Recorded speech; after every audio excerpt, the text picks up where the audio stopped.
Actu 7 jours. Revue de la presse les 7 derniers jours au cœur de l'Afrique. Actu 7 jours. Une collaboration Radio Mboté et le journal en ligne www.congoindépendant.com. Madame, mademoiselle, monsieur, bonsoir ou bonjour. Tout dépend de l'heure à laquelle vous suivez notre actu de la semaine. Le bus d'un transporteur privé qui amenait des passagers vers Kikwit et le bus s'est renversé vers l'endroit d'Imasamuna, au village Kiwawa. On dénombre 46 morts. Les faits ont eu lieu jeudi 8 avril.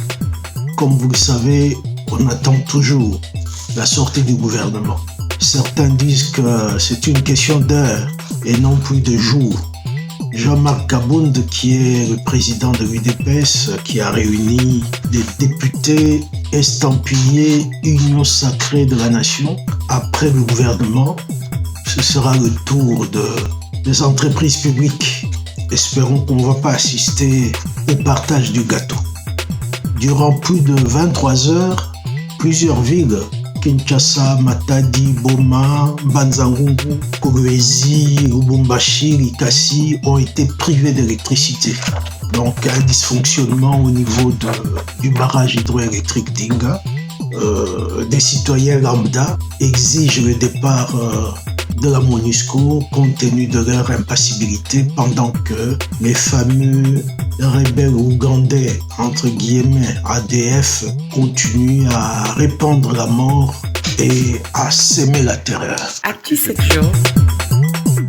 Il s'est tenu à Kinshasa un dialogue communautaire, toujours consacré à la crise sécuritaire à l'Est. Ce dialogue communautaire a mis face à face des personnalités du Sud Kivu.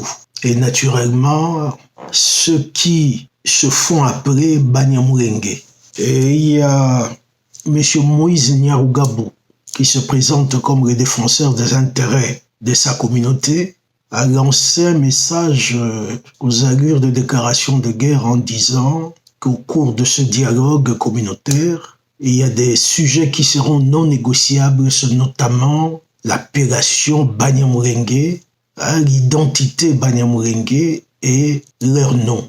Alors que tout le monde sait que Banyamulenge, les fameux Banyamulenge, réclament la qualité de Congolais d'origine.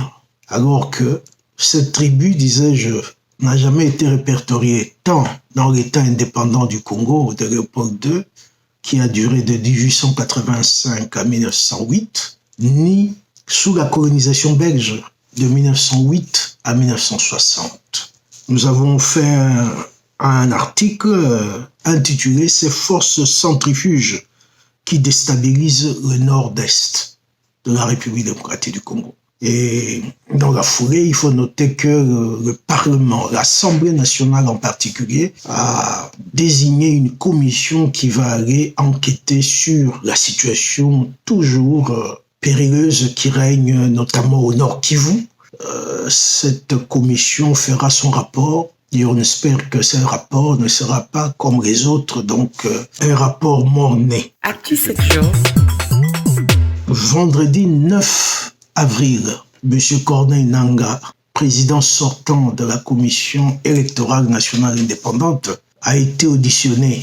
Il a fait un rapport sur les dernières élections qui ont eu lieu au pays et on espère qu'il a pu faire un état des lieux sur les équipements achetés, mis à la disposition de la CENI depuis 2006, 2011 et 2018. Et il a demandé aux parlementaires de lui accorder 48 heures pour pouvoir répondre à une centaine de questions qui lui ont été posées. Et vous trouverez un article que nous avons fait. L'article est intitulé « Assemblée nationale, Nangaa face enfin à l'obligation de rendre compte ». Actu 7 jours. Notre chroniqueur Gaston Mutamba-Lukusa, il a fait un article sur le dernier rapport publié par le Fonds monétaire international sur la croissance économique au niveau mondial. La pandémie du Covid-19 a causé un sacré coup à la croissance économique au niveau mondial.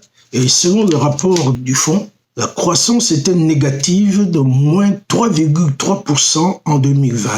Ça au niveau mondial. Cette croissance va progresser à 6% en 2021 et 4,4% en 2022. C'est la récession provoquée par le Covid-19 qui est à la base de cela. Bon, le mot récession est un peu connu, c'est la diminution temporaire du produit intérieur brut, c'est-à-dire toutes les richesses, les biens et services produits à l'intérieur d'un pays, constatés au cours de 3 mois consécutifs. C'est ça ce qu'on appelle la récession. Et en ce qui concerne la République démocratique du Congo, comme on peut imaginer, la croissance du PIB était de 0,8% en 2020. Selon les prévisions du Fonds monétaire international, cette croissance pourrait atteindre 2,5% au cours de cette année 2021, selon les rapports faits par la Banque centrale du Congo.